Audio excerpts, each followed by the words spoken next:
அனைவருக்கும் என்னுடைய இனிய இனிய மாலை வணக்கம். இன்னைக்கு நம்ம என்ன பார்க்க போறோம் அப்படின்னா 9th தமிழ்ல இருக்கக்கூடிய மோஸ்ட் இம்பார்ட்டன்டான கடிதம் அண்ட் படிவம் அப்படின்றது இன்னைக்கு கிளாஸ்ல நம்ம பார்க்க போறோம். எக்ஸாம்ல கண்டிப்பா பார்த்தோன்னா கடிதம் அப்படின்றது கேட்க போறாங்க அண்ட் படிவம் அப்படின்றது கேட்பாங்க.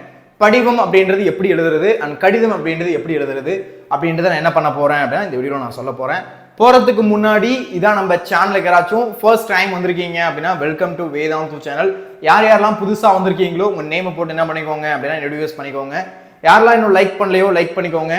யாரெல்லாம் இன்னும் சப்ஸ்கிரைப் பண்ணாமல் பார்த்துட்டு இருக்கீங்களோ எல்லாருமே என்ன பண்ணிடுங்க அப்படின்னா உங்களுடைய செஷனுக்கு ஒரு லைக் பண்ணிட்டு ஒரு சப்ஸ்கிரைப் பண்ண போட்டுருங்க. ஏன்னா அடுத்தடுத்து பார்த்தீங்கன்னா உங்களுக்கு நிறைய வீடியோஸ் அப்படின்றது காத்துக்கிட்டு இருக்கு. இப்போ நீங்கள் 9th படிச்சுட்டு இருக்கீங்க, அடுத்து 10th வர போறீங்க. 10th உங்களுக்கு தமிழ்ல ஸ்டார்ட் பண்ணி இங்கிலீஷ், மேக்ஸ், சயின்ஸ், சோஷியல் அப்படின்னு எல்லா சப்ஜெக்ட்டுக்கும் உங்களுக்கு ஃபுல் அண்ட் ஃபுல் என்ன பண்ண போறோம் அப்படின்னா சப்போர்ட் பண்ண போறோம். அதுக்கு நீங்க ஃபர்ஸ்ட் பண்ண வேண்டிய விஷயம் என்ன அப்படின்னா சப்ஸ்கிரைப். சரிங்களா? ஸோ அடுத்த முக்கியமான அப்டேட் என்ன சார் அப்டேட் அப்படின்னா நம்மளுடைய ஜேஇ மெயின் எக்ஸாம்ல நம்முடைய தமிழ்நாட்டை சேர்ந்த மாணவர்கள் நிறைய பேர் பார்த்தீங்கன்னா சும்மா தாறுமாறு தக்காளி சோறா பார்த்தீங்கன்னா வேற லெவலா பர்ஃபார்ம் பண்ணியிருக்காங்க. ஸோ இவங்க எல்லாருமே பார்த்தீங்க அப்படின்னா வரக்கூடிய கல்வி ஆண்டுல ஐஐடிக்குள்ள என்ன பண்ண போறாங்க அப்படின்னா என்டர் ஆக போறாங்க. எவ்வளவு பெரிய விஷயம்! ஐஐடி அப்படின்னாலே ஒரு பிராண்ட், புஷ்பானா ஃப்ளவர் நினைச்சு அந்த மாதிரி ஒரு பிராண்ட். சரியா? ஸோ ஒரு பிராண்டுக்குள்ள என்ன ஆக போறாங்க அப்படின்னா என்டர் ஆக போறாங்க. அவருடைய லைஃபே சேஞ்ச் ஆயிரும்டா. உண்மையா இல்லையா? 12th முடிச்சுட்டு நம்மளுடைய காலேஜ் எந்த காலேஜில் ஜாயின் பண்றோம், என்ன குரூப் எடுக்கிறோம் அப்படின்றத பொறுத்து உடைய லைஃப் அப்படின்றது டிசைட் ஆக போகுது. ஸோ இவங்க எல்லாருக்கும் அவங்க எல்லாருமே பார்த்தோன்னா ஐஐடி உள்ள என்டர் ஆகி அவங்களுடைய லைஃப் அப்படின்றது கண்டிப்பா சேஞ்ச் ஆக போகுது. நிறைய பார்த்தோன்னா பெரிய பெரிய இன்ஜினியர்ஸ் பார்த்தீங்க அப்படின்னா அந்த இசி அந்த டிபார்ட்மெண்ட் சொல்லுவாங்க. இப்போ டெக்னாலஜி சம்மந்தமாக இருக்கக்கூடிய அந்த டிபார்ட்மெண்ட் ஏகப்பட்டது இருக்கு. அடுத்து கம்ப்யூட்டர் இன்ஜினியர், இந்த மாதிரி ஏகப்பட்ட ஃபீல்டில் என்ன பண்ணுவாங்க அப்படின்னா இறங்கி ஒரு கலக்கிடுவாங்க. ஸோ இந்த மாதிரி நானும் இந்த மாதிரி ஆகணும் சார் அப்படின்னு யாரெல்லாம் நினைச்சிட்டு இருக்கீங்களோ டிஸ்கிரிப்ஷன்ல ஒரு ஃபார்ம் இருக்கு. அந்த ஃபார்ம் என்ன பண்ணுங்க அப்படின்னா ஃபில் பண்ணுங்க. நீங்களும் இந்த மாதிரி ஜேஇ மெயின் எக்ஸாம் கிராக் பண்ண முடியும் இப்பையிலேருந்து படிக்கக்கூடிய பட்சத்தில். சரிங்களா? ஸோ மிஸ் பண்ணிடாதீங்க, கண்டிப்பாக யூட்டிலைஸ் பண்ணிக்கோங்க. சரியா? ஸோ இதில் பார்த்தீங்கன்னா நம்மளுடைய பரமேஸ்வர் பார்த்தீங்க அப்படின்னா கிட்டத்தட்ட 99.92% எடுத்து நல்ல ஸ்கோர் எடுத்துருக்கிறார். சரிங்களா? ஸோ அடுத்து பாருங்க, சார் எனக்கு இன்ஜினியரிங்லாம் அவ்வளோ ஆசை இல்லை சார், எனக்கு டாக்டர் ஆகணும் சார், எனக்கு டாக்டர் ஆகணும்னு ஒரு கனவா இருக்கு சார் அப்படின்னு ஆசைப்படக்கூடிய பசங்களுக்கு நம்மளுடைய வேதாந்தத்தில் நீட்டுக்கும் என்ன பண்ணிக்கிட்டு இருக்கோம் அப்படின்னா உங்க கிளாஸஸ் அப்படின்றது எடுத்துட்டு இருக்கோம். உங்களுக்கு தெரியும் நீட் அண்ட் ஜேஇ அப்படின்றது இருக்கு. ஸோ நீட்டுக்கும் பார்த்தீங்க அப்படின்னா உங்களுக்கு கிளாஸஸ் அப்படின்றது போய்கிட்டு இருக்கு. ஸோ அந்த பேட்ச் எப்போ ஸ்டார்ட் ஆகுது அப்படின்னா 20 மார்ச். இன்னைக்கு என்னடா தேதி 19, நாளைக்கு தான் பேட்ச் ஸ்டார்ட் ஆகும் போது. ஸோ சீக்கிரமா என்ன பண்ணிக்கோங்க அப்படின்னா இந்த ஆஃபரை கிராப் பண்ணிக்கோங்க. கிட்டத்தட்ட பார்த்தீங்கன்னா 11,000க்கு, சரியா, 11,110 rupeesக்கு பார்த்தீங்க அப்படின்னா நம்மளுடைய பேட்ச் ஸ்டார்ட் ஆகுது. ஸோ ஆஃப்லைன் பேட்சஸ்ரா இதில் பார்த்தீங்கன்னா டாப் டீச்சர்ஸ் என்ன பண்ணுவாங்க அப்படின்னா டீச் பண்ணுவாங்க. இந்தியாவில் இருக்கக்கூடிய டாப் டீச்சர்ஸ், சரியா? ஸோ தமிழ்நாட்டில் இருக்கக்கூடிய டீச்சர்ஸும் டீச் பண்ணுவாங்க வேற மாதிரி. ஸோ 120 செஷன்ஸ் இருக்க போது, 6 பார்ட் டெஸ்ட் இருக்க போது, 5 ஃபுல் டெஸ்ட் இருக்க போது. தத்வா புக் அப்படின்றது வேதாந்துல ஜேஇ அண்ட் நீட்டுக்கு எழுதப்பட்ட புக் தான் வந்து தத்வா புக்ஸ் அப்படின்னு சொல்லுவோம். உங்களுடைய வேதாந்துல நீட்டுக்கு தத்வா புக்ஸ் இருக்குது, அது கொடுப்போம். டவுட் ஆப் இருக்கும். டவுட்டுக்குன்னு ஒரு ஆப்டா, உனக்கு டவுட் வருதுன்னா தனியா போய் என்ன பண்ணலாம், அந்த ஆப்ல கேட்கலாம். ஸோ உனக்கு பதில் சொல்லும். அடுத்து பெடகாஜி ஆப் இருக்க போது. ஸோ இந்த மாதிரி ஏகப்பட்ட ஃபீச்சர் அப்படின்றது நம்மளுடைய வேதாந்தத்தில் இருக்க போது. கிளாஸஸ் இந்த மாதிரி பார்த்தோன்னா இந்த மாதிரி பெரிய ஸ்மார்ட் போர்டில் தான் கிளாஸஸ் இருக்கும். கிளாஸ் ரொம்ப நீட்டாக இருக்கும், ஏசி இருக்கும். ஸோ டீச்சர்ஸ்லாம் பார்த்தீங்கன்னா வெல் எஜுகேட்டடாக இருப்பாங்க. சும்மா சூப்பராக தாறுமாறாக சொல்லி கொடுத்துருப்பாங்க. நிறைய எக்ஸ்பீரியன்ஸ் இருக்கக்கூடிய டீச்சர்ஸ் தான் இருப்பாங்க ஜேஇ நீட் எடுக்கக்கூடியவங்க. ஸோ சீக்கிரமாக என்ன பண்ணிக்கோங்க அப்படின்னா யூட்டிலைஸ் பண்ணிக்கோங்க. எந்தெந்த இடத்துலலாம் இந்த ஆஃப்லைன் சென்டர் இருக்குது அப்படின்னு சொல்லிட்டு நோட் பண்ணிக்கோங்க. அண்ணா நகர், வேளச்சேரி, தாம்பரம், ஆவடி, போரூர், பெரம்பூர், அம்பத்தூர், முகப்பேர், பெருங்குளத்தூர். இது வரையும் பார்த்தீங்கன்னா சென்னை, இது வரையும் பார்த்தீங்கன்னா சென்னையில் எல்லா இடத்துலையும் ஆஃப்லைன் சென்டர் இருக்கு. அடுத்து சொக்கிக்குளம், மதுரை அண்ட் காலவாசல், அழகர் கோவில், அடுத்து தில்லை நகர், கே நகர், கோயம்புத்தூர், ஈரோடு, சேலம், திருநெல்வேலி, ஹூசூர், எல்லா இடத்துலையும் பார்த்தீங்க அப்படின்னா நம்மளுடைய ஆஃப்லைன் சென்டர் இருக்கு. நீங்க நேரில் போய் என்ன பண்ணலாம் அப்படின்னா ஜேஇ நீட் எக்ஸாமுக்கு உங்களால் ப்ரிப்பேர் பண்ண முடியும். ஸோ சீக்கிரமாகவே என்ன பண்ண முடியும் அப்படின்னா ஐஐடிக்குள்ளே என்டர் ஆகணும் அப்படின்னா என்டர் ஆகிடலாம். நீட்டை கிராக் பண்ணி டாக்டர் ஆகணும் அப்படின்னு ஆசைப்படுறீங்க அப்படின்னா ஈஸியாகவே என்ன பண்ணலாம், கண்டிப்பா பண்ண முடியும். ஸோ யூட்டிலைஸ் பண்ணிக்கோங்க. அடுத்து நம்மளுடைய ஸ்காலர்ஷிப் டெஸ்ட் இருக்க போது. ஸ்காலர்ஷிப் டெஸ்ட்னா என்ன சார் அப்படின்னா உங்களுக்கு ஒரு டெஸ்ட் வைப்போம் நம்மளுடைய வேதாந்துல. அந்த டெஸ்ட் எழுதி பார்த்து அதில் நீங்க எவ்வளவு ஸ்கோர் எடுக்கிறீங்க அப்படின்ற பட்சத்தில் உங்களுக்கு ஸ்காலர்ஷிப் அப்படின்றது வழங்கப்படும். சரியா? ஸோ அதனால இந்த ஒரு ஆஃபர் இருக்கு. ஸோ சீக்கிரமா என்ன பண்ணிக்கோங்க அப்படின்னா யூட்டிலைஸ் பண்ணிக்கோங்க. சீட்ஸ் ரொம்ப கம்மியாக தான் இருக்கு. சரியா? ஸோ கண்டிப்பா நம்மளுடைய 90% ஸ்காலர்ஷிப் வரைக்கும் கிடைக்கும்டா. ஸோ சீக்கிரமா யூட்டிலைஸ் பண்ணிக்கோ, மிஸ் பண்ணிடாது. சரியா? ஓகேடா. இப்போ நம்ம அடுத்து என்ன பண்ணலாம் அப்படின்னா நம்மளுடைய கிளாஸுக்குள்ள போகலாம். அதுக்கு முன்னாடி சின்னதாக ஒரு அப்டேட். 10th படிக்கக்கூடிய மாணவர்கள் யாராச்சும் இந்த வீடியோ பார்த்துட்டு இருக்கீங்க அப்படின்னா ஃபைட்டர் பேட்ச் அப்படின்றது உங்களுக்கு லான்ச் பண்ணியிருக்கோம். சார் ஃபைட்டர் பேட்ச் எவ்வளவு சார் பே பண்ணணும், ஏதாச்சும் 500 ரூபாய் இல்ல 300 ரூபாய் இல்ல 200 ரூபாய் 100 ரூபாய் அப்படின்னு கேட்டீங்கன்னா எந்த ஃபீஸும் கிடையாது. முழுக்க முழுக்க 100% ஃப்ரீ. ஓகேவா? ஸோ முழுக்க முழுக்க ஃப்ரீயான ஒரு கோர்ஸ் தான் பார்த்தீங்கன்னா நம்முடைய ஃபைட்டர் பேட்ச். இதுல வந்து பார்த்தீங்கன்னா கம்ப்ளீட்டடா 10th ஸ்டேட் போர்டுக்கான சிலபஸ் ஃபுல் அண்ட் ஃபுல் என்ன பண்ணிருப்போம் அப்படின்னா கவர் பண்ணிருப்போம். உனக்கு இங்கிலீஷ் தேவைப்படாது, தமிழ் தேவைப்படாது, மேக்ஸ் எக்ஸாம் இருக்குன்னு நினைக்கிறேன். மேக்ஸ் அண்ட் சயின்ஸ், சோஷியல் இந்த எல்லாத்துக்கும் உனக்கு பார்த்தீங்கன்னா நீ ஈஸியாக யூட்டிலைஸ் பண்ணிக்கலாம். யூஸியாக ஃபுல் அண்ட் ஃபுல் உன்னால் படிச்சுக்க முடியும். ஸோ அந்த இது எங்கே சார் ஓப்பன் ஆகணும்? நம்முடைய வேதாந்த் ஆப்பில். சார் நான் யூடியூப்ல பார்க்குறேன் டிஸ்ட்ராக்ட் ஆகிறேன், அந்த டிஸ்ட்ராக்ட்லாம் வேலையே கிடையாது. வேதாந்த் ஆப்புக்குள்ளே போனோம்னா ஃபுல்லாக படிப்பு தான். சரியா? அதுக்குள்ளே பார்த்தீங்கன்னா அப்புறம் இன்ஸ்டா சால்வ், அடுத்து லேர்ன் லிஸ்ட், டவுட்டு, அந்த மாதிரி நிறைய ஃபீச்சர் இருக்கும்டா. ஸோ அந்த ஃபீச்சர்ஸ்லாம் நீ என்ன பண்ணலாம் அப்படின்னா யூட்டிலைஸ் பண்ணி யூஸ் பண்ணிக்கலாம். ஸோ உனக்கு இது ஒரு நல்ல ஒரு ஆப்பர்ச்சுனிட்டி அப்படின்னு நான் நினைக்கிறேன். ஸோ இந்த ஒரு கோர்ஸ் அப்படின்றது முழுக்க முழுக்க ஃப்ரீ. சரியா? ஸோ இந்த பேட்ச் ஸோ கண்டிப்பாக என்ன பண்ணிக்கோங்க அப்படின்னா யூட்டிலைஸ் பண்ணிக்கோங்க. சரியா? என்னடா அது, ஒரு நிமிஷம்டா, ஒரே நிமிஷம் க்ளோஸ் பண்ணிக்கிறேன். ஓகே, க்ளோஸ் பண்ணியாச்சு. சரி, ஓகே. இப்போ நம்ம என்ன பார்க்கலாம் அப்படின்னா நம்ம கடிதம் அப்படின்றது பார்ப்போம். கடிதம் அப்படின்றது எக்ஸாமுக்கு தேவைப்படக்கூடிய ஒன்று. அதே மாதிரி பார்த்தோன்னா படிவம் அப்படின்றது பார்ப்போம். இந்த கடிதம் அப்படின்றது இம்பார்ட்டண்டா சார் அப்படின்னா கண்டிப்பா இம்பார்ட்டன்ட். எல்லாருக்கும் தெரியும். நிறைய பசங்க வந்து வேற வீடியோஸ்ல 9th வீடியோஸ்ல வந்து கமெண்ட் பண்ணீங்க, சார் கடிதம் நடத்துங்க, சில பசங்க படிவம் நடத்துங்க அப்படின்னு கேட்டீங்க. ஸோ உங்களுக்காக தான் கடிதம் அண்ட் படிவம் அப்படின்றது என்ன பண்ண போறோம் அப்படின்னா இந்த வீடியோல நான் உனக்கு டீச் பண்ணி தர போறேன். சரியா? சரி, ஓகே. கடிதம் அப்படின்றது பாருங்க, உங்களின் நண்பர் பிறந்த நாள் பரிசாக அனுப்பிய கால் முளைத்த கதைகள் ஆசிரியர் எஸ் ராமகிருஷ்ணன் நூல் குறித்த கருத்துக்களை கடிதமாக எழுதுக. ஸோ கடிதத்தை பொறுத்தவரை 2 விதமான கடிதம் இருக்குப்பா. கடிதம் அப்படின்றப்ப பார்த்தோன்னா 2 விதமான கடிதம் அப்படின்றது இருக்க போகுது. ஒன்று பார்த்தீங்க அப்படின்னா அலுவலக கடிதம், இன்னொன்று உறவினர் கடிதம். ஓகேவா? ஸோ அலுவலக கடிதம் அப்படின்னா ஆஃபீஸ் சம்மந்தமாக எழுதுறதா. சரியா? எக்ஸாம் அஃபிஷியலாக எழுதுறது பார்த்தீங்கன்னா ஃபார்மலாக எழுதுறது. இப்போ பார்த்தீங்கன்னா எங்கள் ஊரில் விளக்கெரியல, எங்கள் ஏரியாவில் விளக்கெரியல, எங்கள் ஊரில் லைப்ரரி இல்லை, அந்த மாதிரி எழுதுறது எல்லாமே பார்த்தீங்கன்னா அலுவலக கடிதம்.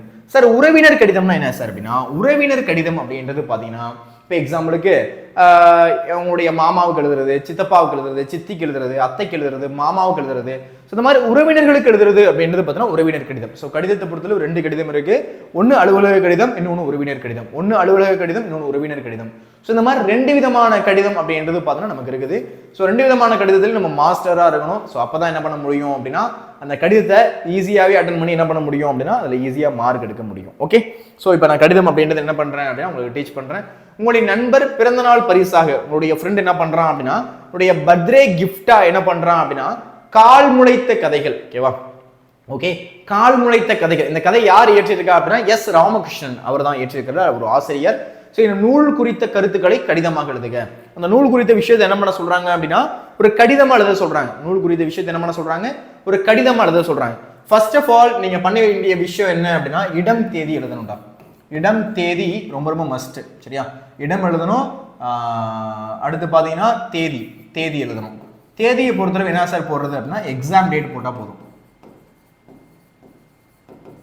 எக்ஸாம் டேட் நீங்க போட்டா போதும். சரியா? இடத்தை பொறுத்தளவு பாரதியார் திறன் எழுதணும்னு அவசியம் கிடையாது, திருநெல்வேலி மஸ்டா போட்டுக்கணும். தேதியை பொறுத்தளவு எக்ஸாம் டேட் போட்டுக்கோங்க. சரியா? தேதியை பொறுத்தவரை என்ன பண்ணணும், எக்ஸாம் டேட் கண்டிப்பா போடணும்டா. ஸோ எக்ஸாம் டேட் போட்டுக்கோ, வேற ஏதோ டேண்டமான டேட் தேவை கிடையாது. எக்ஸாம் டேட் போட்டுக்கோ, இல்லை வேற ஏதாச்சும் டேட் போடுறதுனால ஓகே தான். என்னுடைய ப்ரெஃபரன்ஸ் எக்ஸாம் டேட் போடுறது. ஸோ இடம் கண்டிப்பாக எழுதணும். சரியா?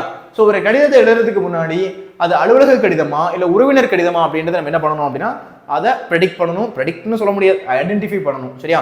ஏன்னா படிச்ச உடனே தெரிய போகுது அதோட அலுவலக கடிதம் சம்மந்தமா சொல்றாங்களா இல்லை உறவினர் கடிதம் சம்மந்தமா சொல்றாங்களா அப்படின்னு அதை படிச்சு பார்த்தா, அந்த கேள்வியை படிச்சு பார்த்தா நமக்கு ஆன்சர் தெரிஞ்சிடும். அப்ப உங்களுடைய நண்பர் உன்னுடைய ஃப்ரெண்ட் என்ன பண்றான், ஒரு லெட்டர் எழுத சொல்றாங்க. உன்னுடைய நண்பர் பிறந்தநாள் பரிசாக உன்னுடைய பர்த்டே கிஃப்டா உனக்கு ஒரு புக்கு கொடுத்துருக்கான். என்ன புக்கு? கால் முளைத்த கதைகள்.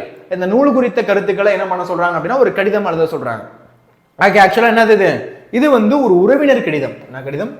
உறவினர் கடிதம். ஃபர்ஸ்ட் ஆஃப் ஆல் இதை நீங்க என்ன பண்ணணும், ஐடென்டிஃபை பண்ணணும். இது அலுவலக கடிதமா அல்லது உறவினர் கடிதமா அப்படின்றத நீங்க என்ன பண்ணணும், ஐடென்டிஃபை பண்ணணும். அப்ப அலுவலக கடிதம் அப்படின்னா அலுவலக கடிதம் மாதிரி எழுதணும், உறவினர் கடிதம் அப்படின்னா உறவினர் கடிதம் மாதிரி எழுதணும். சரியா? 2 விஷயம் இருக்கு. அலுவலக கடிதமா ஆர் உறவினர் கடிதமா அப்படின்றத நம்ம என்ன பண்ணணும், கரெக்டா ஐடென்டிஃபை பண்ணணும். அலுவலக கடிதமா அல்லது உறவினர் கடிதமா அப்படின்றத என்ன பண்ணணும், நம்ம கரெக்டா ஐடென்டிஃபை பண்ணணும். ரொம்ப ரொம்ப முக்கியம். அப்ப இது வந்து பாத்தீங்க அப்படின்னா ஒரு உறவினர் கடிதம். உறவினர் கடிதம்னா என்ன? நண்பனுக்கு எழுதுறது, அப்பாவுக்கு எழுதுறது, அம்மாவுக்கு எழுதுறது, சித்தப்பாவுக்கு எழுதுறது, சித்திக்கு எழுதுறது, மாமாவுக்கு எழுதுறது, அத்தைக்கு எழுதுறது, இந்த மாதிரி எழுதுறது அப்படின்றது உறவினர் கடிதம். அலுவலக கடிதம்னா என்ன? எங்க ஊர்ல வந்து லைட் எரியல, எங்க ஊர்ல கேஸ் இல்ல, எங்க ஊர்ல வந்து இந்த மாதிரி வந்து நூலகம் இல்ல, லைப்ரரி இல்ல, இந்த மாதிரி பொதுவான விஷயம் நமக்குன்னு இல்லாம ஊர் பொதுமக்களுக்காக அட்ரஸ் பண்றது. ஸோ அந்த மாதிரி எழுதுறது பேர் பார்த்தீங்கன்னா அலுவலக கடிதம். 2 விதமான கடிதம் இருக்கு. ஃபர்ஸ்ட் ஆஃப் ஆல் அதை நீங்க தெளிவா என்ன பண்ணிக்கணும்? தெரிந்து கொள்ள வேண்டும். சரியா? சரி, ஓகே. இப்ப கடிதத்துக்குள்ள போலாமா? அன்பு தோழன் எழிலனுக்கு. ஓகே, ஸோ ரெடியா? கவனிங்க. அன்பு தோழன் எழிலனுக்கு. யாருக்கு? அன்பு தோழன் எழிலனுக்கு. ஸோ கமா போடணும். விமலன் எழுதி கொள்வது. விமலன், நான் தான் விமலன் அப்படின்னா விமலன், நீ தான் என்னுடைய ஃப்ரெண்டு வந்து எழிலன் அப்படின்னா எழிலன். ஸோ அன்பு தோழன் எழிலனுக்கு. இதுக்கு பேர் விழின்னு சொல்லுவாங்கடா. இதுக்கு பேர் என்ன? விழி. விழினா என்ன சார் அப்படின்னா ஒருத்தவங்களை மரியாதையோடு அழைக்கிறது, ஒரு அன்போடு அழைக்கிறது. இப்போ அம்மாவுக்கு ஒரு லெட்டர் எழுதுனா எப்படி எழுதுவேன்? அன்புள்ள அம்மாவுக்கு, அன்புள்ள அப்பாவுக்கு அப்படின்னு எழுதுவோம். ஸோ அந்த மாதிரி பார்த்தீங்கன்னா அன்பு தோழன் எழிலனுக்கு. விமலன் எழுதி கொள்வது. யார் எழுதி கொள்வது? விமலன் எழுதி கொள்வது. இங்கு நான் என் குடும்பத்தினர் அனைவரும் நலம். இங்கு நானு என்னுடைய குடும்பத்தில் இருக்கவங்க எல்லாருமே நல்லா இருக்காங்க. அதுபோல உன் நலம் நாட விளைகிறேன். நீ எப்படி இருக்க அப்படின்றத தெரிஞ்சுக்க நான் ஆசைப்படுறேன். நீ எப்படி இருக்க? நான் இங்க நல்லா இருக்கேன், நீ எப்படி இருக்க? நான் இங்க நல்லா இருக்கேன், நீ எப்படி இருக்க? அப்ப விமலன் எழுதி கொள்வது. விமலன் அப்படின்னா நான் விமலன் எழுதி கொள்வது. இங்கு நான் என் குடும்பத்தினர் அனைவரும் நலம். இங்கு நானு என்னுடைய குடும்பத்தில் இருக்கவங்க எல்லாருமே நல்லா இருக்காங்க. நீங்க அங்க எல்லாரும் நல்லா இருக்கீங்களா? உன் நலம் நாட விளைகிறேன். நீ எப்படி இருக்க அப்படின்னு தெரிஞ்சுக்க ஆசைப்படுறேன். எனது பிறந்தநாள் பரிசாக நீ அளித்த எழுத்தாளர் எஸ் ராமகிருஷ்ணன் அவர்கள் எழுதிய கால் முளைத்த கதிரின் நூலினை படித்து மகிழ்ந்தேன். அதை உன்னுடன் பகிர்ந்து கொள்கிறேன். நீ எனக்கு பிரைஸா, எனக்கு ஒரு கிஃப்டா நீ என்ன பண்ண அப்படின்னா ஒரு புக்கு கொடுத்த. அது யார் எழுதுனது அப்படின்னா எஸ் ராமகிருஷ்ணன் அவர் எழுதுனது. அது என்ன புக்கு அப்படின்னா கால் முளைத்த கதைகள் அப்படின்ற புக்கு. என்ன புக்கு? கால் முளைத்த கதைகள் அப்படின்ற புக்கு. அந்த புக்கு ரொம்பவே சூப்பரா இருந்துச்சு. அதை பத்தி இருக்கக்கூடிய விஷயங்களை நான் என்ன பண்றேன் அப்படின்னா உங்ககிட்ட நான் ஷேர் பண்றேன். அதை பத்தி இருக்கக்கூடிய விஷயங்களை நான் என்ன பண்றேன்? உங்ககிட்ட நான் ஷேர் பண்றேன்.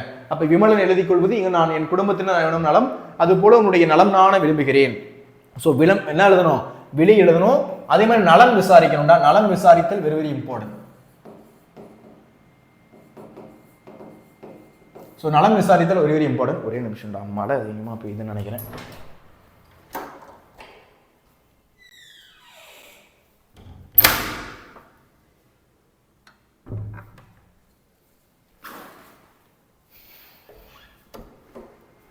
மழை அதிகமாக பெஞ்சிக்கிட்டு இருக்கிறோம். இந்த கதவு வேற ஒன்று அப்பப்போ சவுண்ட் வர கொடுக்கும். வைங்க. சரி, ஓகே. இந்த மாதிரி நலம் விசாரிக்கிறது வெரி வெரி இம்பார்ட்டன்ட். சரியா? நலம் விசாரிக்கிறது அப்படின்றது வெரி வெரி இம்பார்ட்டன்ட். நலம் விசாரிக்கிறது அப்படின்னா நான் நல்லா இருக்கேன், நீங்க எப்படி இருக்கீங்க அப்படின்னு கேட்கறது நலம் விசாரித்தல். ஸோ கண்டிப்பா நீங்க வந்து ஒரு உறவினர் கடிதம் எழுதுறீங்க அப்படின்னா நலம் விசாரிக்கிறது மஸ்ட். நலம் விசாரிக்கிறது கண்டிப்பா பண்ணணும். சரியா? உடனே பகிர்ந்து கொள்கிறேன். 30 பாருங்க, 30 பழங்குடியினத்தவர்கள் சொன்ன கதைகளில் இருந்து 80 கதைகளை தேர்ந்தெடுத்து புனைவு கதைகளாக தொகுத்துள்ளார் ஆசிரியர். இதில் நெல் எப்படி உருவாகிறது, நாய் ஏன் வாளை ஆட்டுகிறது, வானவில் ஏன் தோன்றுகிறது போன்ற அன்றாட வாழ்வியல் தொடர்புடைய சில கருத்துக்களை புனைவு கதைகளாக கொடுத்துள்ளார். பழங்குடி மக்களின் கற்பனை மற்றும் நம்பிக்கை சார்ந்து உருவாக்கப்பட்டாலும் அவை இன்று வரை வாய்மொழி இலக்கியங்களாகவே கருதப்படுகின்றன. ஸோ இந்த ஒரு கதை ரொம்ப அழகா இருக்கும். என்ன சொல்றாங்க அப்படின்னா 30 பழங்குடியினத்தவர்கள். சரியா? 30 பழங்குடியினத்தவர்கள். பழங்குடியினர் அப்படின்னா ட்ரைப்ஸ் பீப்புள்ஸ் இருப்பாங்களா அவங்க. ஸோ இந்த மாதிரி 30 பழங்குடியினத்தவர்கள் சொன்ன கதைகளிலிருந்து, அவங்க சொன்ன கதையிலிருந்து பார்த்தீங்க அப்படின்னா 80 கதைகளை தேர்ந்தெடுக்கிறது. 80 கதைகள். எவ்வளவு கதைகள்? 80 கதைகளை தேர்ந்தெடுத்து புனைவு கதைகளாக தொகுத்திருக்காங்க. புனைவு கதை அப்படின்னா அந்த ஃபிக்ஷன், கற்பனை கலந்திருக்கும். ஃபுல் அண்ட் ஃபுல் உண்மைன்னு சொல்ல முடியாது. ஸோ கற்பனை கலந்த ஒரு கதை, அதுதான் ஃபிக்ஷன் அப்படின்னு சொல்லுவோம்ல, ஃபிக்ஷன் கதை அப்படின்னு சொல்லுவோம். ஃபிக்ஷன் அப்படின்னா பார்த்தீங்கன்னா அந்த புனைவு கதைகளா இருக்கும். அந்த மாதிரி புனைவு கதைகளா தொகுத்திருக்கிறாரு ஆசிரியர். யாரு? எஸ் ராமகிருஷ்ணன். இதுல நெல் எப்படி உருவாகுது, ஒரு நெல் எப்படி உருவாகுது அப்படின்றத பத்தியும், வானவில் ஏன் தோன்றுது அப்படின்னும், நான் ஏன் வாழை ஆட்டுது அப்படின்னும், இந்த மாதிரி அன்றாட வாழ்வியல் தொடர்புடைய சில கருத்துக்களை புனைவு கதைகளா தொகுத்திருக்கிறார். ஸோ ஒரு கற்பனை கலந்த ஒரு கதையை என்ன பண்ணியிருக்கிறார் அப்படின்னா கொடுத்திருக்கிறாரு. ஸோ பழங்குடி மக்களின் கற்பனை மற்றும் நம்பிக்கை சார்ந்து உருவாக்கப்பட்டாலும் அவை இன்று வரை வாய்மொழி இலக்கியங்களாகவே கருதுகின்றன. வாய்மொழி இலக்கணம் சும்மா பேச்சால சொல்றது, அது ஒரு ப்ரூஃபும் இருக்காது. அதான் வாய்மொழி இலக்கியங்கள் அப்படின்னு சொல்லுவோம். அந்த மாதிரி வாய்மொழி இலக்கியங்களா கருதப்படுது. படிக்க படிக்க கற்பனை கலந்து வேடிக்கையாக இருப்பதுடன் வரலாற்று பதிவுகளாகவும் நிகழ்கின்றன. ஸோ வரலாற்று பதிவா இருக்கு. படிக்க படிக்க நமக்கு வந்து பார்த்தீங்கன்னா ஒரு ஆர்வத்தை மூட்டுது. ரொம்ப ஒரு மாதிரி பார்த்தோன்னா அழகா இருக்குது அந்த கதைகள். இப்போ பார்த்தோன்னா படிக்க படிக்க கற்பனை கலந்த வேடிக்கையா இருப்பதோட, படிக்க படிக்க கற்பனை கலந்த வேடிக்கையா இருக்கிறதோட வரலாற்று பதிவுகளாகவும் இருக்குது. எப்படி இருக்குது? வரலாற்று பதிவுகளாகவும் இருக்குது. நம் ஊர்களில் கூட நிலவிய நிழல் தெரிவதற்கு காரணம் அங்கு அவ்வை பாட்டி இருப்பதாக கதைகள் கூறுவார்கள் அல்லவா, அது போன்ற கதைகள் தான் இவை. அதாவது நிலால அந்த நிலால பாத்தீங்க அப்படின்னா அந்த நிழல் இருக்கும். அதுல பார்த்தோன்னா அங்க அந்த நிழல் ஏன் இருக்கு அப்படின்றப்போ அங்க பாத்தீங்கன்னா பாட்டி ஒருத்தவங்க வடை சுட்டுக்கிட்டு இருக்கிறாங்க அப்படின்னு வந்து பார்த்தோன்னா ஒரு மித்து இருக்கும், ஒரு கதை. சரியா? உண்மை கிடையாது. ஸோ அந்த மாதிரி கதைகள் இங்கே அதிகமாகவே இருக்கும். அந்த மாதிரி கதைகள் பார்த்தோன்னா உடைய கால் முளைத்த கதைகள் அப்படின்றதுல அழகாவே கொடுத்துருப்பாரு எஸ் ராமகிருஷ்ணன். அதான் சொல்றாங்க, படித்து பாதுகாக்க வேண்டிய அரிய புத்தகமாக திகழ்கிறது. நன்றி நண்பா, நன்கு படி, சிறப்பாக தேர்வில் எழுத வாழ்த்துக்கள். படித்து படித்து நல்லா படிச்சு பாதுகாக்க வேண்டிய ஒரு அரிய புத்தகமாக திகழ்கிறது. ஸோ படிக்கிறப்ப ஆர்வமா இருக்கு, எல்லாரும் படிக்க வேண்டிய ஒரு புத்தகமாகவும் இருக்குது. ஸோ நன்றி நண்பா, ரொம்ப நன்றி நண்பா. நன்கு படி, நல்லா படி, சிறப்பாக தேர்வில் எழுத வாழ்த்துக்கள். நல்லா தேர்வுகள் எழுதுறதுக்கு என்னுடைய வாழ்த்துக்கள். நல்லபடியா தேர்வுகள் எழுதுவதற்கு என்னுடைய வாழ்த்துக்கள் அப்படின்னு சொல்றாங்க. சரியா? 30 படங்குடி நடத்தவர்கள் சொன்ன கதையிலிருந்து 80 கதைகளை தேர்ந்தெடுத்து புனைவு கதைகளாக தொகுத்துள்ளார் ஆசிரியர். இதில் நெல் எப்படி உருவாகிறது, நெல் நாய் ஏன் வாழை ஆட்டுகிறது, வானவில் ஏன் தோன்றுது, இந்த மாதிரி நிறைய கதைகள் என்ன பண்ணியிருக்கிறாங்க அப்படின்னா இதில் இயற்றிருக்கிறாங்க. ஸோ அதில் பார்த்தோன்னா அந்த கருத்துக்களை புனைவு கதைகளாக தொகுத்திருக்கிறாரு நம்முடைய ஆசிரியர். பழங்குடி மக்களினுடைய கற்பனை மற்றும் நம்பிக்கை சார்ந்து உருவாக்கப்பட்டாலும் அவை இன்று வரை வாய்மொழி இலக்கியங்களாக இருக்குது. படிக்க படிக்க கற்பனை கலந்து வேடிக்கையா இருக்கிறத விட வரலாற்று பதிவுகளாகவும் திகழுது. நம்ம ஊர்ல கூட நிலவுல நிழல் தெரிவதற்கு காரணம் பார்த்தோன்னா அங்க பாட்டி வடை சுட்டுக்கிட்டு இருக்கிறாங்க அப்படின்னு, அவ்வை பாட்டி வடை சுட்டுக்கிட்டு இருக்காங்க அப்படின்னு சொல்லுவாங்கல்ல, அந்த மாதிரி கதை தான் இது. ஸோ முடிப்பு முக்கியம். அதே மாதிரி முடிக்கும் போது பாத்தீங்க அப்படின்னா அன்பு நண்பன் இப்படிக்கு அப்படின்னு எழுதுறோம். ஸோ அவங்களுடைய பேர் எழுதிக்கோங்க. ஸோ பசங்க ஸ்கூல்ல சொல்லியிருப்பாங்க ஆனா ஆனா ஆனா, ஆவண்ணா ஆவண்ணா ஆவண்ணா, ஈனா ஈனா ஈனா, அதை போட்டுக்கலாம். சரியா? சில பசங்க என்ன கேட்குறீங்கன்னா A A A, B B B, X X X, Y Y Y போடலாமா? வேண்டாம், அவாய்ட் பண்ணிக்கோங்க. ஆனா ஆனாவே போட்டுக்கோ தமிழ்ல. ஓகேவா? உரைமையல் முகவரி கண்டிப்பா எழுதிருக்கணும். உரைமையல் முகவரி எழுதினாதான் ஃபுல் மார்க் கிடைக்கும். ஓகேவா? ஸோ உரைமையல் முகவரி கொஞ்சம் கேப் எழுதிக்கோ. தாப்பை காத்தமுத்து 25-2 குறிஞ்சி தெரு மதுரை 625-001. ஸோ இதை கண்டிப்பா நீங்க என்ன பண்ணிருக்கணும் அப்படின்னா ப்ராப்பரா எழுதியிருக்கணும்டா. சரியா? இது மஸ்ட். சரியா? கண்டிப்பா என்ன பண்ணிருக்கணும், இது எல்லாமே நீங்க கண்டிப்பா எழுதியிருக்க வேண்டிய ஒரு விஷயம். சரியா? ஸோ அடுத்து பாருங்க, மாதிரி கடிதம் அப்படின்னு ஒன்று கொடுத்துருக்காங்க. சரியா பாப்போமா? ஸோ அனுப்புனர் மே முகிலன், 9ஆம் வகுப்பு ஆ பிரிவு, அரசு உயர்நிலைப்பள்ளி, சின்கோனா, வால்பாறை 642 106. இதெல்லாம் நீங்க எல்லாம் கூட மேக் பண்ணிக்கலாம், இந்த ஒரு இஷ்யூவும் கிடையாது. சரியா? ஸோ கரெக்டாக என்ன பண்ணணும், அனுப்புனர் போடணும், பெறுநர் போடணும். அனுப்புனர்ல ஸ்கூல்ல என்ன சொல்லியிருப்பாங்க அப்படின்னா இந்த இடத்துலையும் உன்னுடைய நேம் மென்ஷன் பண்ணக்கூடாதுன்னு சொல்லியிருந்தா நீங்க ஆனா ஆனா ஆனா போட்டுக்கோங்க, மற்றபடி அட்ரஸ் போட்டுக்கலாம். சரியா? ஸோ இந்த இடத்துல ஈனா ஈனா ஈனா, ஊனா ஊனா ஊனா அதெல்லாம் போட சொல்லுவாங்க. அதெல்லாம் நீ என்ன பண்ணிக்கலாம், போட்டுக்கலாம். உங்க ஸ்கூல்ல எப்படி சொல்லியிருக்காங்களோ அந்த இதை நீ என்ன பண்ணிக்கலாம், ஃபாலோ பண்ணிக்கலாம். இல்லை சார் எங்க ஸ்கூல்ல வந்து நேம் எழுத சொன்னாங்கன்னா விருப்பம், ஒன்றும் ப்ராப்ளம் கிடையாது, எழுதிக்கலாம். 9th ஆனுவல் எக்ஸாம் தானே, 10th தான் ரொம்ப ஸ்ட்ரிக்டாக பார்ப்பாங்க. மற்றபடி 9th இந்த இஷ்யூ கிடையாது. ஓகே, நம்ம இருந்தாலும் ஒரு சேஃபர் சைடுக்கு இதை ஃபாலோ பண்ணுவோம். ஆனா ஆனா ஆனான்னு போட்டுக்கோங்க. 9ஆம் வகுப்பு ஆ பிரிவு, அரசு உயர்நிலைப்பள்ளி, சின்கோனா, வால்பாறை 642 106. ஓகே. ஸோ அடுத்து பாருங்க, பெறுநர் வகுப்பு ஆசிரியர் அவர்கள். யாரு? வகுப்பு ஆசிரியர் அவர்கள். 9ஆம் வகுப்பு ஆ பிரிவு, அரசு உயர்நிலைப்பள்ளி, சின்கோனா, வால்பாறை 642 106. ஸோ வகுப்பு ஆசிரியர்கள், அந்த கிளாஸ் டீச்சர் அவங்கள தானே சொல்றாங்க வகுப்பு ஆசிரியர் அவர்கள். ஸோ 9ஆம் வகுப்பு ஆ பிரிவு ஏ செக்ஷன்ல இருக்கேன், அரசு உயர்நிலைப்பள்ளி, சின்கோனா. ஸோ வால்பாறை ஐயா, இதுக்கு பேர் பார்த்தோன்னா விழின்னு சொல்லணும். விழினா என்ன? அதாவது இந்த லெட்டர் என்ன லெட்டர் அப்படின்னு பார்க்கும்போது பள்ளி நேரம் முடிந்ததற்கு பின்பு வீட்டிற்கு சில அனுமதி வேண்டி விண்ணப்பித்தல் சார்பாக எங்களுடைய ஸ்கூல்ல இது வந்து பார்த்தோன்னா ஒரு அலுவலக கடிதம். என்ன கடிதம்? ஒரு அலுவலக கடிதம். அலுவலக கடிதமா ஆறு உறவினர் கடிதமா? டாபிக் போடலையோ? டாபிக் தான்டா. ஸ்கூல் டைம் முடிகிறதுக்கு முன்னாடி நான் வீட்டுக்கு போக வேண்டிய வேலை இருக்கு உனக்கு, ஏதோ ஒரு காரணம் ஸ்கூலுக்கு விட்டு சீக்கிரம் வீட்டுக்கு போகணும், ஏதோ வந்து அம்மாவுக்கு உடம்பு சரியில்லை, இல்லை நீ வந்து ஏதோ உனக்கு படிக்கிறது சம்மந்தமாக இருக்கு, இல்லை நீ வெளில போகணும், ஏதோ ஒரு காரணத்துக்காக இந்த ஒரு லெட்டர் எழுதுறேன். எதுக்குப்பா அந்த லெட்டர் எழுதணும்? நம்முடைய கிளாஸ் டீச்சர்கிட்ட கொடுத்துட்டு போகணும். மிஸ் எனக்கு இந்த மாதிரி வந்து உடம்பு சரியில்லாமல் இருக்கு, எங்கள் அம்மாவுக்கு உடம்பு சரியில்லாமல் இருக்கு, அதனால நான் சீக்கிரமாக வீட்டுக்கு போகணும் அப்படின்றதுனால இந்த ஒரு லெட்டர் நான் எழுதுறேன். ஸோ பாருங்க, அனுப்புனர் பெறுநர் வெரி வெரி இம்பார்ட்டன்ட். ஸோ வகுப்பு ஆசிரியர் அவர்கள் 9ஆம் வகுப்பு ஆ பிரிவு, அரசு உயர்நிலைப்பள்ளி, சின்கோனா, வால்பாறை 642 106. ஐயா, மதிப்பிற்குரிய ஐயா. பொருள்: பள்ளி நேரம் முடிந்ததற்கு முன்பு வீட்டிற்கு செல்ல அனுமதி வேண்டி விண்ணப்பித்தல் சார்பாக. ஸ்கூல் முடியறதுக்கு முன்னாடியே, எனக்கு ஸ்கூல் வந்து ஈவினிங் 5 o'clock தான் முடியும், அதுக்கு முன்னாடியே நான் என்ன பண்ண நினைக்கிறேன் அப்படின்னா வீட்டுக்கு போக நினைக்கிறேன். அப்ப பள்ளி நேரம் முடிவதற்கு முன்பு வீட்டிற்கு செல்ல அனுமதி வேண்டி, ஸோ ஸ்கூல் முடிகிறதுக்கு முன்னாடி நான் வீட்டுக்கு போகிறதுக்காக அனுமதி வேண்டி தான் இந்த ஒரு விண்ணப்பத்தை நான் கொடுக்குறேன் அப்படின்னு சொல்றீங்க. சரியா? ஸோ வணக்கம், என் தாயார் உடல்நிலை பாதிக்கப்பட்டு எதுக்காகப்பா வீட்டுக்கு போகணும் அப்படின்றது ரொம்ப முக்கியம். ஏன் வீட்டுக்கு போகணும்? ஸ்கூல் டைம் முடிகிறது எதுக்கு வீட்டுக்கு போகணும்? ஏதோ ஒரு காரணம் இருக்கணும்ல, அந்த காரணத்தை நீங்க எழுதணும். வணக்கம், என் தாயார் உடல்நிலை பாதிக்கப்பட்டு வீட்டில் உள்ளார். என்னுடைய அம்மாவுக்கு உடம்பு சரியில்லை, ஃபீவர் அடிக்குது, ஏதோ ஒரு ப்ராப்ளம் இருக்குது. நான் இன்று மாலை 4 மணிக்கு அம்மாவை மருத்துவ பரிசோதனைக்காக அரசு மருத்துவமனைக்கு அழைத்து செல்ல வேண்டியுள்ளது. எத்தனை மணிக்கு? 4 மணிக்கு. வணக்கம், என் தாயார் உடல்நிலை பாதிக்கப்பட்டு வீட்டில் உள்ளார். என்னுடைய அம்மா பார்த்தோன்னா உடம்பு பாதிக்கப்பட்டு, அவனுடைய உடம்புல பார்த்தோன்னா பிரச்சனை ஏற்பட்டு என்ன பண்றாங்க அப்படின்னா வீட்டில் இருக்கிறாங்க. ஃபீவரா இருக்கலாம், ஏதோ ஒரு ப்ராப்ளமா இருக்கலாம். ஸோ பார்த்தோன்னா நான் இன்னைக்கு மாலை 4 மணிக்கு அம்மாவை மருத்துவ பரிசோதனைக்காக அரசு மருத்துவமனைக்கு அழைத்து செல்ல வேண்டியுள்ளது. அம்மாவுடைய அந்த மெடிக்கல் எமர்ஜென்சிக்காக நான் என்ன பண்ண போனோம்? ஹாஸ்பிட்டலுக்கு அழைச்சிட்டு போகணும். எனவே இன்று மாலை 3 மணிக்கு பள்ளி நேரம் முடிவதற்கு முன்பே வீட்டிற்கு செல்ல எனக்கு அனுமதி வழங்குமாறு தங்களை பணிவன்புடன் கேட்டுக்கொள்கிறேன். அப்ப என்று என்ன சொல்றாங்க, இந்த மாதிரி நான் ஸ்கூல் முடியறதுக்கு முன்னாடியே போகணும், ஏன்னா என்னுடைய அம்மாவை கவர்மெண்ட் ஹாஸ்பிட்டலுக்கு நான் அழைச்சிட்டு போகணும், அதனால நான் கொஞ்சம் முன்னாடியே வீட்டுக்கு போகணும் அப்படின்னு நீங்க என்ன பண்றீங்க? பர்மிஷன் கேட்குறீங்க. எனவே இன்று மாலை 3 மணிக்கு பள்ளி நேரம் முடிவதற்கு முன்பே, ஸ்கூல் 5 மணிக்கு தான் முடியும், ஆனா நான் 3 மணிக்கே போகணும், ஏன்னா என்னுடைய அம்மாவுக்கு உடம்பு சரியில்லை, அதனால சீக்கிரமா அழைச்சிட்டு போய் அம்மாவை என்ன பண்ணணும்? ஹாஸ்பிட்டல்ல காமிக்கணும். அதுக்கு நீங்க எனக்கு அனுமதி வழங்குமாறு, எனக்கு வந்து ஒரு பர்மிஷன் கொடுக்குமாறு நான் என்ன பண்றேன் அப்படின்னா பணிவன்புடன் கேட்டுக்கொள்கிறேன். இப்படிக்கு தங்கள் உண்மை உள்ள மாணவன், கையெழுத்து போட்டுக்கோ, ஆனா போட்டாலும் ஓகே, உன்னுடைய பேர் போட்டாலும் ஓகே. அப்போ இது ரொம்ப ரொம்ப இம்பார்ட்டன்ட், இது ரொம்ப ரொம்ப இம்பார்ட்டன்ட். ஸோ முடிக்கும் போது பார்த்தோன்னா உரைமேல் முகவரி, பெற்றோர் கையொப்பம் போட்டுக்கோங்க, உரைமேல் முகவரி. அம்மாட்ட செய்யணும்ல, அம்மாவுக்கு உடம்பு சரின்னு சொன்னா அவங்க நம்புவாங்களா ஸ்கூல்ல? ஸோ கண்டிப்பா பார்த்தோன்னா சாட்சி இருக்கணும்ல, அதனால அம்மாட்ட ஒரு சைன் வாங்கிக்கிறீங்க. சைன் வாங்கி கொண்டு போய் என்ன பண்ணுறீங்க? ஸ்கூலில் கொடுக்குறீங்க. ஸோ டீச்சர்ஸ் பார்த்துட்டு ஓகே அம்மாவுக்கு உடம்பு சரியில்லை, உண்மையிலே அவங்க அம்மாவும் சைன் போட்டு கொடுத்துருக்காங்க, சரிப்பா நீ வந்து என்ன பண்ணிக்கோ அப்படின்னா நீ சீக்கிரமாகவே வீட்டுக்கு போயிரு, 3 மணிக்கே கிளம்பிடு அப்படின்னு சொல்கிறாங்க.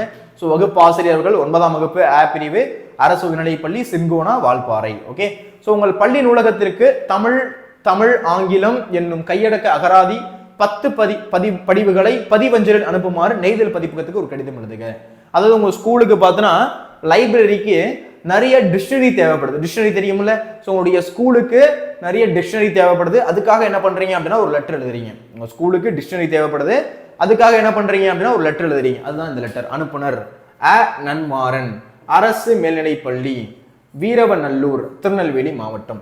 ஸோ கமா ப்ராப்பரா போடணும், ஃபுல் ஸ்டாப் கண்டிப்பா வைக்கணும். கமா அண்ட் ஃபுல் ஸ்டாப் ரொம்ப கேர்ஃபுல்லா என்ன பண்ணணும் அப்படின்னா நம்ம கரெக்டா கொடுக்கணும். சரியா?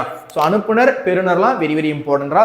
ஸோ அனுப்புனர் அ நன்மாறன், அரசு மேல்நிலைப்பள்ளி, வீரவநல்லூர், திருநெல்வேலி மாவட்டம். பெறுநர் நெய்தல் பதிப்பகம், 1000 விளக்கு, சென்னை 600-005. ஓகே, ஸோ இந்த மாதிரி ப்ராப்பரா போட்டுக்கோங்க. ஃபர்ஸ்ட் இந்த கடிதம் அலுவலக கடிதமா அல்லது உறவினர் கடிதமா அப்படின்றத நீங்க என்ன பண்ணணும் அப்படின்னா ஐடென்டிஃபை பண்ணணும். அலுவலக கடிதமா அல்லது உறவினர் கடிதமா? ஸோ இந்த கடிதம் என்ன கடிதம் யாருக்காச்சும் தெரியுமா? அலுவலக கடிதம். கடிதம் அலுவலக கடிதம். ஓகே, ஸோ பார்த்தீங்கன்னா ஒரு ஃபார்மல் லெட்டர். ஓகேவா? என்ன லெட்டர்? ஒரு ஃபார்மல் லெட்டர், அதுதான் அலுவலக கடிதம் அப்படின்னு சொல்றோம். ஸோ இந்த லெட்டர் அப்படின்றது பார்த்தீங்கன்னா ஒரு அலுவலக கடிதம் அப்படின்றது உங்களுக்கு தெரியணும். சரியா? ஸோ அனுப்புனர் அ நன்மாறன், அரசு மேல்நிலைப்பள்ளி, வீரவநல்லூர், திருநெல்வேலி மாவட்டம். பெறுநர் நெய்தல் பதிப்பகம், 1000 விளக்கு, சென்னை 600-005. ஐயா, மதிப்பிற்குரிய ஐயா எழுதணும். ஸோ கண்டிப்பா பொருள் எழுதணும்டா, சப்ஜெக்ட் எழுதணும். சரியா? ஸோ இதெல்லாமே ப்ராப்பரா எழுதிருக்கணும். ஐயா அப்ப விழி எழுதணும், மதிப்பிற்குரிய ஐயா கமா போடுங்க. ஸோ பொருள் அப்படின்றது பார்த்தீங்கன்னா சப்ஜெக்ட், எதுக்காக இந்த லெட்டர் எழுதுறீங்க? ஸோ இந்த மாதிரி வந்து ஒர்க் பண்றவங்கலாம் பார்த்தீங்கன்னா ரொம்ப பிஸியா இருப்பாங்க. அவங்க நீ என்ன லெட்டர் எழுதுற அப்படின்றத ஃபிராக்ஷன் ஆஃப் செகண்ட்ல பார்க்கணும். எதுக்காக இந்த லெட்டர் அப்படின்றத டக்குன்னு பார்ப்பாங்க. பார்க்கறதுக்கு இந்த பொருள் அப்படின்றது ரொம்ப ரொம்ப இம்பார்ட்டன்ட், சப்ஜெக்ட் அப்படின்றது ரொம்ப ரொம்ப இம்பார்ட்டன்ட். எதுக்காக இந்த லெட்டர் நீங்க மேக் பண்றீங்க அப்படின்றது ரொம்ப முக்கியம். பள்ளி நூலகத்திற்கு நூல் அனுப்புதல் தொடர்பாக எங்களுடைய ஸ்கூல் லைப்ரரிக்கு நீங்க டிக்ஷனரி எங்களுக்கு கொடுங்க, அதுக்காக தான் இந்த லெட்டர் எழுதுறோம். எங்களுடைய ஸ்கூலுக்கு டிக்ஷனரி வேணும். நிறைய பசங்களுக்கு கொஞ்சம் இங்கிலீஷ் கொஞ்சம் கஷ்டமா இருக்கு, தமிழ் கஷ்டமா இருக்கு.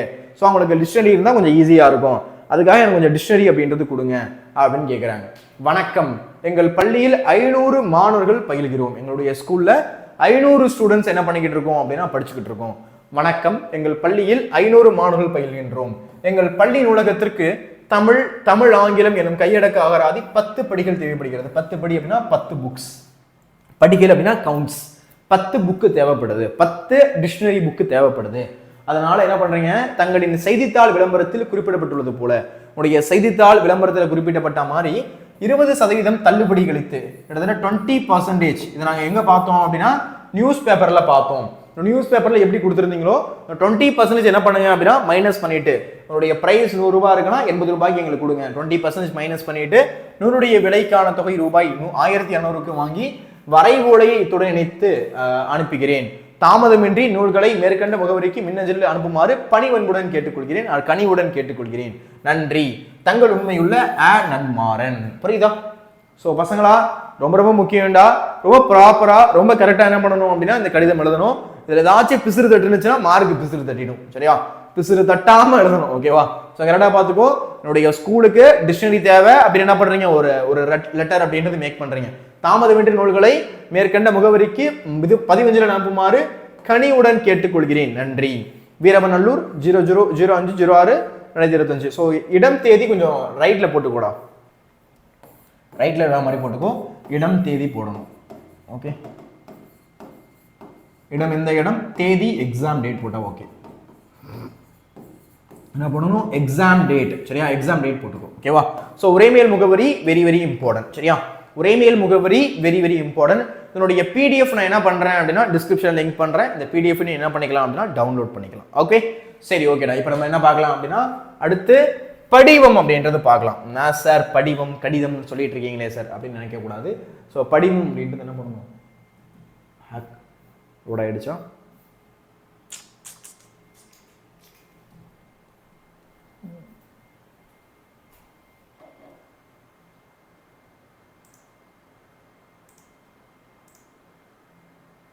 ஒரு நிமிடம்.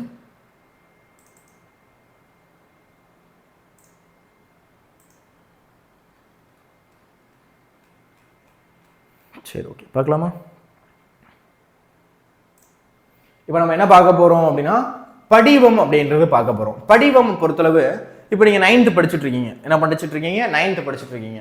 இப்போ நீங்க என்ன பண்றீங்க அப்படின்னா ஒரு எக்ஸாம்பிளுக்கு வந்து ஒரு பேங்க் போறீங்கன்னு வச்சுக்கோங்க. பேங்க் போயிட்டு பணம் போடணும்னு நினைக்கிறீங்க. இல்லை நான் வந்து போஸ்ட் ஆஃபீஸ் போறேன் சார், போஸ்ட் ஆஃபீஸ் போய் பணம் போடணும் அப்படின்னா சில விஷயங்களை நீங்க என்ன பண்ணணும் அப்படின்னா எழுதணும். ஒரு ஃபார்ம் கொடுப்பாங்க, ஒரு செல்லான் மாதிரி கொடுப்பாங்க. அது என்ன பண்ணணும் அப்படின்னா எழுதணும். நான் அடிக்கடி போஸ்ட் ஆஃபீஸில் போய் பணம் போடுவேன், எங்கள் வீட்டில் அனுப்பி விடுவாங்க, போய் பணம் போட்டுவா அப்படின்னு. அதில் என்ன பண்ணணும் அப்படின்னா ஃபில் பண்ணணும். ஃபில் பண்ணுறது ரெண்டு படிவம் இருக்கும் அங்கே. சரியா? ஒன்று பார்த்தீங்கன்னா நம்ம பணம் போடக்கூடிய படிவம், இன்னொன்று வித்ட்ரா பண்ணக்கூடிய படிவம். வித்ட்ரானா நான் அந்த பணத்தை வந்து வாங்கி எடுத்துக்கிறதுக்கு, நம்மளுடைய அக்கௌண்ட்ல இருக்கக்கூடிய பணத்தை எடுத்துக்கிறதுக்கு. இதுக்கு மெயினான விஷயம் உங்கள்கிட்ட பாஸ்புக் இருக்கணும். சரியா? அதுக்குன்னு இந்த இடத்துல எழுத வேண்டியது பாஸ்புக் தேவை கிடையாது, நம்ம ரேண்டமாக எழுதலாம். ஆனால் மெயினாக நீங்கள் போறீங்கன்னா பாஸ்புக் இருக்கணும். இந்த பாஸ்புக்கில் எவ்வளோ பணம் போட போறீங்க அப்படின்றது முக்கியம். பணம் எடுக்க போறீங்கன்னா பாஸ்புக்கில் அந்த பாஸ்புக்கை பார்த்து ஃபுல்லாக ஃபில் பண்ணணும். எவ்வளோ பணம் எடுக்க போறீங்கன்றது ரொம்ப முக்கியம். பாருங்க, அஞ்சல் அலுவலகத்தில் பணம் பெரும் படிவம். பணம் பெரும் படிவம் அப்படின்னா வித்ட்ராவல் ஃபார்ம். சரியா? அங்கே என்ன பண்றீங்க, பணத்தை எடுக்கிறீங்க. எடுக்கக்கூடிய படிவத்தை எப்படி ஃபில் பண்ணணும் அப்படின்னு சொல்றேன். பணம் பெரும் படிவம்.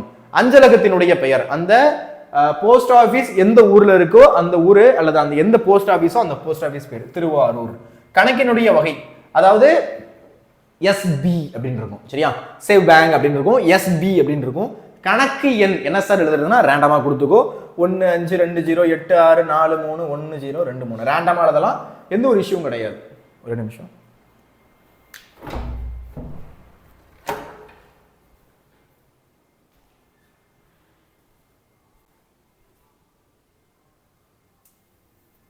ரேண்டமா எழுதலாம், எந்த ஒரு இஷ்யூஸும் கிடையாது.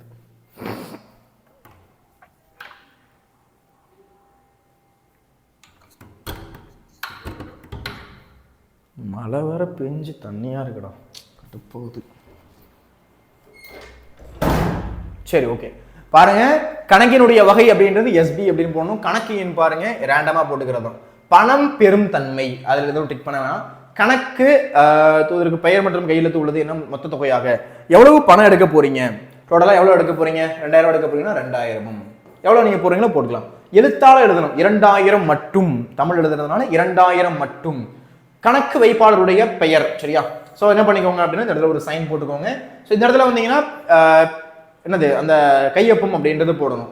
அப்போ எவ்வளவு ரூபா அதை வந்து என்ன பண்ணணும், எழுத்தால எழுதணும். 2000 மட்டுமா இல்லை 3000 மட்டுமா அப்படின்னு.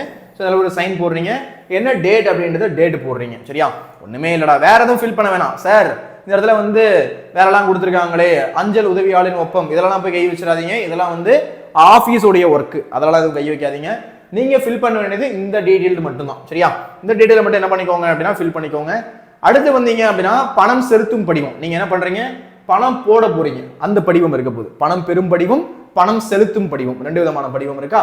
சோ பாருங்க, பணம் செலுத்தும் படிவம். சோ அதே மாதிரி என்ன பண்றீங்க, தேதி போட போறீங்க, எந்த அஞ்சலகம் எழுத போறீங்க, எஸ்பி டிக் பண்ண போறீங்க. இதுல எழுதணும்டா டேட் என்ன டேட்டோ, எக்ஸாம் டேட் போட்டுக்கோ. சோ அஞ்சலகம் என்ன அஞ்சலகம் போட்டுக்கோ. கணக்கு எண் எழுதணும். பேர் சே குகன். எவ்வளவு வந்து நீங்க வந்து போட போறீங்க, 4000 மட்டும்னா 4000 மட்டும் டேட்டு. அடுத்து வங்கியினுடைய பெயர் எழுதணும். ஸோ இதெல்லாம் கண்டிப்பா போடணும். ஓகேவா. அடுத்து வந்தீங்கன்னா இது, அடுத்து எவ்வளவு எடுக்க போறீங்க, இப்ப எவ்வளவு செலுத்த போறீங்களோ அதனுடைய போடணும். இப்ப 500 ரூபாய், இப்ப நல்லா கவனிங்க, 500 ரூபாய் இருக்க போது, 100 ரூபாய் இருக்க போது. சரியா, 500 ரூபாய் தாள், 100 ரூபாய் தாள், 200 ரூபாய் தாள், 10 ரூபாய் தாள், 20 ரூபாய் தாள், 50 ரூபாய் தாள், 1 ரூபா 2 ரூபாயிலிருந்து 1 ரூபா 2 ரூபா 5 ரூபா 10 ரூபா இந்த காயின்ஸ் தான் இருக்க போகுது. ஸோ அதை என்ன பண்ணுவாங்க அப்படின்னா நமக்கு லெஃப்ட்ல கொடுத்துருப்பாங்க. இப்போ நீ 4000 ரூபாய் செலுத்த போற அப்படின்னா எந்த மாதிரி செலுத்த போற, 500ல 8 தாள் செலுத்தின அப்படின்னா 4000 ரூபாய். சரியா, எப்படி ஈஸி மெத்தோட அந்த மாதிரி கொடுத்துக்கலாம். 2000 அப்படின்னா 500 2 2000 நீ போட்டுக்கணும். சரியா, நீ எவ்வளவு ஃபில் பண்றியோ அதை ஃபில் பண்ணி கடைசி நீங்க என்ன பண்ணணும், மொத்தம் அப்படின்றது போடணும். சரியா, இது ரொம்ப ரொம்ப முக்கியம்டா. ஸோ அதே மாதிரி கணக்கு எண் எழுதிக்கோங்க, எஸ்பினா டிக் பண்ணிக்கோ, டேட்டு போட்டுக்கோ. அடுத்து வந்தீங்க அப்படின்னா பேர் எழுதணும், எவ்வளவு எழுத்து, எவ்வளவு வந்து பணம் போட போறியோ எழுத்தால எழுதணும், 4000 மட்டும். ஸோ எவ்வளவு அமௌண்ட் எழுதணும். ஸோ வங்கியினுடைய பெயர் என்ன, கனரா வங்கினா கனரா வங்கி, என்ன பேங்க் அந்த பேங்க், போஸ்ட் ஆஃபீஸில் என்ன ஊர் போட்டுக்கோ அந்த ஊர் பேர் போட்டுக்கோ. ஐஎஃப்எஸ்சி கோடு இருக்குதுன்னா அந்த ஐஎஃப்எஸ்சி கோடு போட்டுக்கோ. கடைசியில் பணம் செலுத்தும் படிவம் போட்டுக்கோ. சரியா, பேன் நம்பர் தெரிஞ்சதுன்னா பேன் நம்பர் போட்டுக்கோங்க. சரியா, இல்லைனா ரேண்டமாக எழுதுறதாண்டா, பேன் நம்பர்லாம் நம்மளால எழுதுறதான், ஏபிசிடி போட்டு எழுதிக்கோ. ஸோ பணம் செலுத்துவோருடைய அலைபேசி எண், அலைபேசின்னு உண்மையான நம்பர்லாம் கொடுக்கணும்னு அவசியம் இல்லை. 987643210 இந்த மாதிரி போட்டுக்கோங்க. கடைசியில் பெயர் முகவரி இந்த இடத்துல ஃபில் பண்ணிக்கோ. சரியா, ஸோ தட்ஸ் இட்ரா பசங்களா. ஈஸி தூசி என்ன பண்ணலாம் அப்படின்னா இதில் அசால்ட்டாக நம்மளால என்ன பண்ண முடியும் அப்படின்னா இந்த படிவத்தெல்லாம் ஈஸியாகவே நம்ம சால்வ் பண்ணி எழுதலாம். ஸோ கண்டிப்பாக என்ன பண்ணிக்கோங்க அப்படின்னா எழுதிடுங்க. சூப்பராக இதில் என்ன பண்ண முடியும் அப்படின்னா மார்க் எடுக்க முடியும். சரியா, சரி இந்த வீடியோ உனக்கு பிடிச்சிருக்கு அப்படின்னா ஒரு லைக் போடு, உங்கள் ஃப்ரெண்ட்ஸுக்கு இந்த வீடியோ கண்டிப்பாக ஷேர் பண்ணுங்க. இது போன்ற யூஸ்ஃபுல்லான வீடியோஸ்க்கு நம்ம சேனலை ஃபாலோ பண்ணி சப்ஸ்கிரைப் பண்ணுங்க. நன்றி, வணக்கம். அடுத்த வகுப்பில் பார்க்கலாம். Okay, bye bye bye bye bye. Okay, so கண்டிப்பாக யூட்டிலைஸ் பண்ணிக்கோங்க.